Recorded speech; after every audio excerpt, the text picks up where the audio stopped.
The Spirituality Now podcast is sponsored by Delaflor Teachings International, a spiritual and systemic coaching and consulting company with the mission to help individuals, businesses, and corporations create brilliant futures through sustainable transformation. Also sponsored by the Network for Human Empowerment, a philanthropic TV network that serves Spanish-speaking communities with free, conscious education aimed to empower individuals to become the best versions of themselves. And our podcast producer, Ascend Media, Authority Syndication, delivering premium video marketing, podcast production, and social syndication.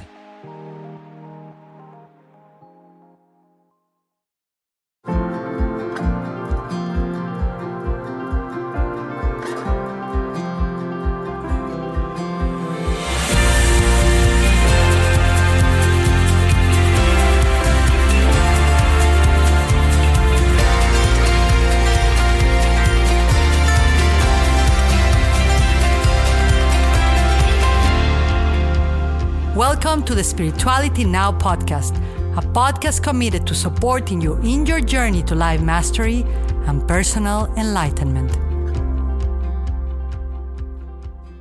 Welcome to the Spirituality Now podcast.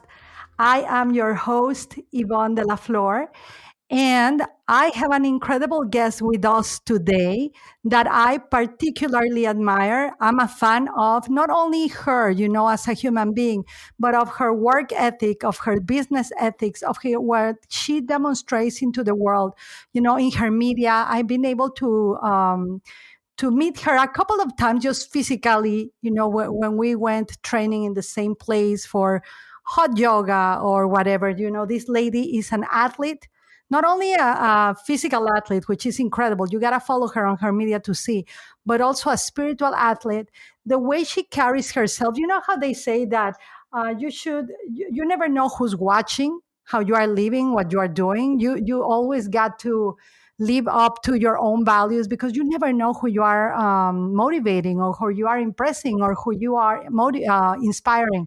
I'm one of the people or women that has been inspired by our guest, Allison Hart, the founder of Niyama Sol, a company that I love and adore and that has inspired so many things in the businesses that we do in Latin America. Allison doesn't know that actually we got kicked out the first time that we were recording this podcast. I'm redoing it again. And I'm so glad because one of the things that Allison may not know, I'm just going to say it in advance before we start with the interview and we flow versation, is that she's been inspiring a lot of us to live more ethically, to wear more sustainable clothing. I wear her clothes. I mean, leggings, which is part of the Niyama Sol culture, it's become my culture now. Now I wear them with like for dressing up, not only for yoga or anything. It's a revolutionizing your own consciousness to do ethically good and to lead by example and with color and with great vibes, which I think Allison has. Allison is a business owner, incredible athlete, founder of Niyama Sol, and a great mother. How do I know? I'm one of her followers on Instagram. And me and my daughter just adore and love what she presents, what she shows, the support she does for women entrepreneurs and how she up levels the women's spirit. And with that, the human spirit, because really, in this our humanity, we all seek to be better humans, whether we are men or women, just better humans, especially in this time. So now, Allison, for real, welcome to the Spirituality Now podcast.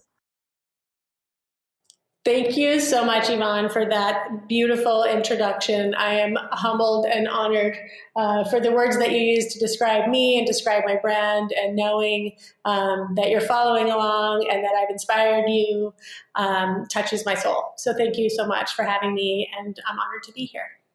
So, Allison, well, I know that you put a lot of your life on social media, and it's so fun. I mean, I think I comment in your stories like hero and wow, because I see you accomplish things that I'm like, I only see in movies, right? Of the Marvel movies and etc. But tell a little bit to our listeners, who is Allison Hart?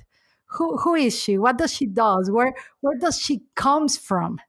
Let's see. So I'm a mom. I'm a mom, as you said. I am a businesswoman. Years and years ago, my family, I'm the youngest of three girls. And my family, we had kind of a family therapy treatment once when one of my older sisters was going through something. And they asked each of us to define our role in the family. And my role was entertainer, I guess. My self-proclaimed role was entertainer and mediator. And I feel like I sort of still live that role a little bit to this day. I produced and designed events for corporations and social clients for 25 years. And I started Niyama Sol when I was still working, 60 hours a week producing events. I'm a single mom of a teenage son.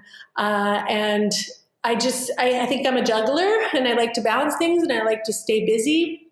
And I do like to inspire and be inspired by the people around me. So I think. Wow, well, you definitely are an inspiration, and the entertaining part. I've been following you for a while since I got to meet you, and your energy was very magnetic for me. And I'm as an entrepreneur and spiritual teacher and all of that. You can tell the vibes, and you have the values in the right place. And one thing that I love of you, of this entertainer persona or soul mission that you carry, is that you entertain, but you also do it very ethically. Tell me a little bit about that, about how important ethics or core values are for you. It's everything, and energy is everything. You don't have to actually wait for somebody to speak to you to understand who they are. And I think as healers and as energy workers, to some degree, you can feel people immediately and sort of know who they are. And meeting you and your daughter and kind of having that immediate connection and warmth and understanding that, and making sure that comes through in my brand, and making sure that everything that we do is ethical, and that speaks to the human spirit and speaks to femininity and female values and the niyamas. And we can speak on the niyamas in a little bit as well. Yeah, we got to, because that's such a high spiritual teaching that I think is really needed at these times. I'm such a fan of the sutras of Patanjali, and he talks about the yamas and niyamas, right? But I love what you just shared. You said, I have a mentor. His name is Tim Grover. He was the coach of Michael Jordan and Kobe Bryant, and he just published a book called Winning, where he says that Kobe Bryant told him one day, he said, like, what is winning for you, Kobe? And Kobe said, winning is everything. So I love that you just said ethics is everything, because that's like a higher commitment that just elevates frequency when you stay true to the ethics of who you are and who your soul is and how you desire to serve. Your entertainment, I'm going to go back. I love the entertainment part. It really, you entertain with grace, and you are actually, through entertainment, through serving, through a product that is so beautiful. I mean, I can't wait to share all of your links with people, because to wear it is like to wear those values, that entertaining, that it does brings a smile to my heart each time I wear it. When I'm down or something, I truly, that this may sound like a jingle or something, but when I'm down, I wear Niyama Sol, my energies go high immediately. That's so funny that you say that. I have a lot of customers. We did a pop-up in New York City back in 2019 before the world shut down. And I got to meet a lot of our customers firsthand, and new customers. And then some customers traveled across to sort of meet me, which was kind of silly and funny, and kind of talk about the brand. And what I've heard more times than not is that our leggings are people's happy pants. So if they wake up and they're not in a very good mood, or they're feeling kind of down, they put on Niyama Sol to uplift their mood, which to me is the best compliment possible. We started the brand at a time when most everybody, and still a lot of people, just wear black leggings or solid color black leggings. And there's an essence of sort of hiding in there. And our leggings really speak to, it's actually based on a Dr. Seuss quote that was one of my favorites, which is, why fit in when you were born to stand out? Our leggings stand out a little bit. You get stopped on the street. More customers than not ask me to print them special cards that they can hand out when they get stopped on the street for wearing our leggings, and people ask where they got them, which also I love, which is a huge compliment. And they're built to to put you in a good mood and not be afraid of color or print and art. I was an art major in college, and so there's a lot of art infused into the leggings.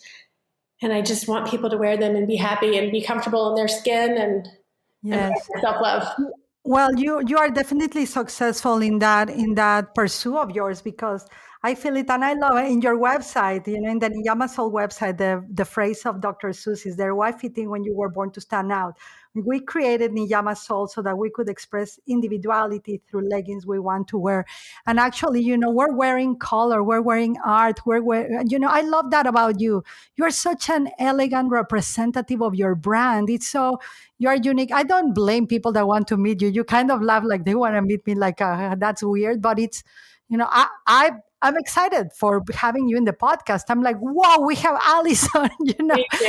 Everybody in our team is so excited. Like, we're so excited because you do bring that wisdom and that joy and again, those ethics. So let's talk about Niyama. Let's talk about why Niyama Sol. Perfect. I love answering this question because for me, basing the brand around the niyamas, and for those of your listeners who don't know, the niyamas are the second of the 8 limbs of yoga. And for us and for me, it's about learning more about yourself and doing practices that help you lead a more happy, healthy, and spiritually fulfilled life. So there's 5 niyamas that the brand was based off of. And the first one is really important. It's called Saucha, and it's about cleanliness, kind of cleanliness of mind, body, and spirit, cleanliness of what you listen to, what you put in your mouth, what you drink, about recycling, which is why our leggings are made from 84% recycled plastic. That is sort of goes directly back to the first niyama called Saucha, which is really important for us and for the brand. And being clean, it's not necessarily about abstinence or being a Puritan. It's just about really recognizing what you're putting in your mind and your body. So that is Saucha, and that's very important. Are you okay if I launch into all 5 niyamas, Yvonne? Yes, please go, because I know our listeners will love this. Perfect. So the second niyama is called Santosha, which is about contentment, sort of being happy with where you are at this moment, not looking in your past, not looking too far in the future, and also for us, practicing self-love. So Santosha sort of encompasses contentment in your body, contentment in who you are on any given day, even if you feel like maybe you're not at your best, is loving yourself fully. So that is the second niyama, and about embracing kind of who you are as a human, all flaws, whatever flaws you think you have, encompassing self-love. And the third niyama is tapas. Tapas is sort of that inner fire and passion and really embracing the things that set your soul on fire. So doing the things that you love and spending time to give yourself time to do those things. So find what you're passionate about and really give that a lot of your effort. The fourth niyama is called Svadhyaya, and that is about self-study, sort of learning more about yourself and what makes you tick, and learning the things that actually add to your day. So for me, I like to read, I like to listen to podcasts. I taught myself how to play the guitar. So I play the guitar as much as I possibly can. My mom passed away last year and she was a big ukulele player. So I taught myself how to play her ukulele. I'm trying to learn how to skateboard again. I'm 52, by the way. And I'm learning how to skateboard and surf and do lots of silly things to help me stay young. So Svadhyaya is about self-study, and learning kind of who you are and what makes you tick. And then the last one, which is very apropos for this podcast, is Ishvara Pradhanhana, and that is being connected to the universe and a higher power. So whatever that higher power means to you, adding into that. So for me, it's playing my crystal healing bowls, and I'm holding onto a crystal actually right now because I sort of have them dripping all over my body at any given time. Balancing your chakras, getting Reiki healing. If it's about going to church or religion for you, that's sort of all related back to Ishvara Pradhanhana, is your devotion and just letting it go to the universe, because the universe has a plan, and sometimes it's really hard to let go. I'm sort of a control freak. I'm a Virgo. I'm very detail-oriented and perfectionist, and one of the hardest things for me to do is surrender.